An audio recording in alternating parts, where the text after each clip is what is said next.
اسی حلب میں جدو ملک شام گیا نا تے حلب سانو دیر ہو گئی، اسی گڈی نسائی، اساں کیا بھائی عشاء تو بعد دروازہ بند ہو جاندا تے اوقاف دی اجازت تو بغیر دروازہ کھلدا نہیں،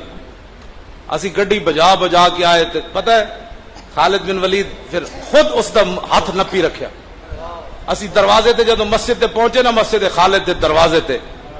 ایک دروازہ بند ہو چکے سی، دوسرا تھوڑا جہا رہ گیا، اسی کیا کہہ لگا کتھوں آئے ہو؟ اسی کیا پاکستان، کہتے آ جاؤ اندر آ جاؤ۔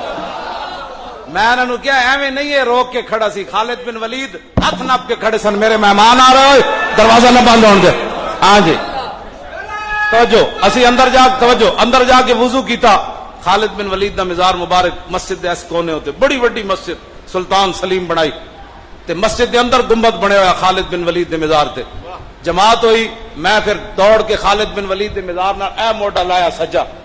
ہاں جی سجا موڈا لا کے 2 سنتاں تے 3 وتر پڑے تے میں کھڑا ہو گیا، میں آکھا جناب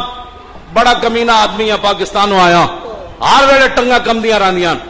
تقریر کرنا ویکھتے ہیں مجمع کوئی ناراض تو نہیں ہوئے گا، کہ پرچہ تو نہیں ہو جائے گا، ایڈے وڈے دلیر ہو تے میں آکھا سخیاں دے مال وچ کمینہ دا حصہ ہوندا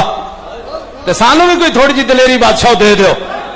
انج میں خالد بن ولید نال گل کیتی، پھر او دن اور اج دا دن ہتھ کڑیاں لگیاں، یا مینوں انہاں گھسیٹیا، یا مینوں انہاں جناب ماریا، یا مینوں انہاں پانی نہیں دیتا، یا مینوں گندی جیل وچ بھی لے گئے، میں ہسدا ہی رہا، کیونکہ خالد بن ولید جے کیا لے جا پھر یہ کام ہے بڑا اوکھا، خالد بن ولید نے کیا ہے بڑا اوکھا، بھوکا رہ لوے گا، جیل چلا جائے گا، ہتھکڑیاں ویل چیئر تے لوائے گا، پتر مروائے گا، ہاں جی گھر لٹوائے گا، میں کہا جی سب کچھ ہوئے گا، کہتے پھر لے جا